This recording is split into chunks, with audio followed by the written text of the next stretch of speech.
தொண்டர்கள் கொதித்து இருந்தா நாசமா போவீங்க எல்லாருமே. நீங்க அங்க போய் என்ன செய்ய போறீங்க? நாய் மாதிரி கேட்ல காத்து கிடக்குறீங்களா பாவிகளா? உங்களுக்கெல்லாம் கொஞ்சமாவது சூடு சொரண வெக்க மானம் சோத்துல உப்பு போட்டு திங்கிறீங்களா என்ன? பதவி என்ன இல்லன்னா என்ன? 10 வருஷம் அமைச்சரா இருந்தீங்களா? இந்த நாட்டிலே சுத்தி சுத்தி வந்தீங்களே, வள வந்தீங்களா? அம்மா போட்ட பிச்சை சட்டமன்றத்துல கதை சொல்லி நீ பதவி வாங்குனீங்க. எடப்பாடியார கதை சொல்லி இப்ப நீங்க துரோகம் பண்றீங்க.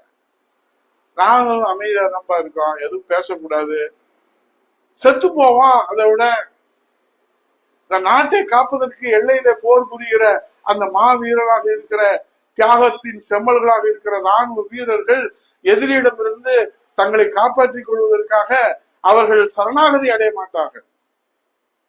நாட்டை காப்பாற்றுவதற்காக ஒன்று வெற்றி என்று அறிவிப்பார்கள், இல்லை மரணம் என்று அறிவிப்பார்கள். எதிரிட சரணாகதி அடைந்து உயிர் பிச்சை பெற்று வாழ்றதை விட செத்து போறது பேர் இல்லையா?